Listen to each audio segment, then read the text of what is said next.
Hi, and welcome back to another Spatial Dip Devlog. So if you're wondering what was on the end of this infinite walkway, surprise, it's all of Europe. In this game I'm able to fit all of Europe into 1 meter. So as we zoom in closer, you'll see the Eiffel Tower, and then this little cube here is human scale. So how am I able to do this? Well, if I was just scaling down the player, then you'd quickly run into a bunch of floating point errors. You can see that in the jitteriness of this. Also, collision breaks down, and there's a lot of camera clipping issues. You can think of the problem of floating point precision like a chessboard. There's a lot of precision close up, near zero, but far away, there's limited precision.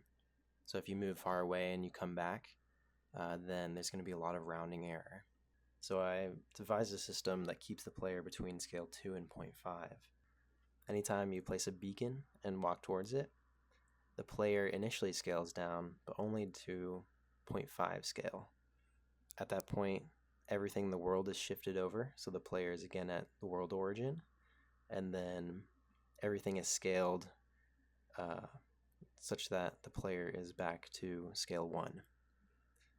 Similarly, whenever the player walks away from a beacon, they will scale up, but only to scale 2, at which point the world will be shifted so the player is again at the world origin, and then everything will scale down proportionally such that the player is back at scale 1.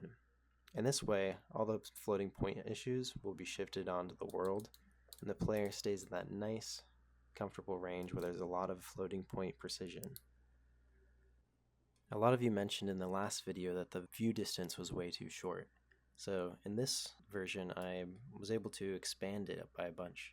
I found out there was an issue with the settings I had for the near clipping plane. I had it set way too low for just initial testing. I forgot to change it back, and that was causing a ton of artifacting I was trying to hide. I also discovered that this was very fun, trying to jump in the middle. And in doing so, I ended up making a bunch of changes to the way I was handling physics, and I think I made it much more solid.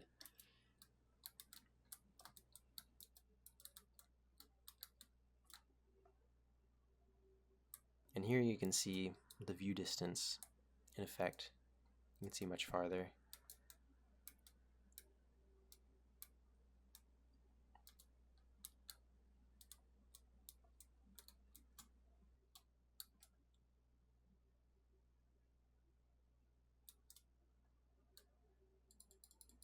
I also started work on some more of the physics. Objects can now scale according to beacons like the player does, and it required a slightly different system because the player does all that jumping around 0.2, 0.5 scale, and I ended up with a very solid result. You can shoot something, it can get really small, and then as you zoom in and the world rebases around you, everything stays pretty seamless.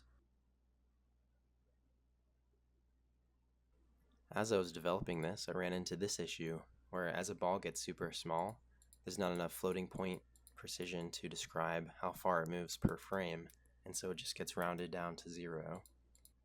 To solve this problem, I devised a new system. For all of the objects like the spheres I was shooting around, they'll be parented to a node called player space. And during the normal rebasing process, when the player gets smaller than 0.5 or above 2, everything happens the same except when it goes to scale, it doesn't scale the player space node. Instead, it'll translate the player space node back to 0, 0, 0 like the player. It'll offset its children back to where they were, and then it'll scale up its children. In this way, all the children of player space will always be very accurate near the player, and all of the floating point issues will be passed off to objects farther away. I found this system to be very robust and just really fun to watch. Moving forward with this project, I think we've set up a lot of the major mechanics. Next up, I'm going to work on a few puzzle mechanics, which I have ideas for, and then I'm going to start creating terrain for the final game. Currently, everything I have here is just stand-in test areas.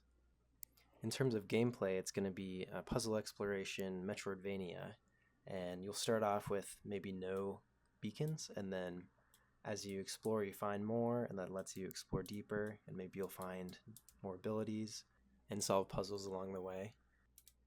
Yeah, the vibes is going to be like this trippy spatial stuff, but also fun, whimsical characters like the bugs. Yeah, I'm really excited about this project, and it's really cool to see everyone else being so excited about the project. If you'd like to support me on Patreon, I just set up an account on there. And of course, if you want to keep seeing these videos, make sure to subscribe, and I'll see you in the next video. Thanks.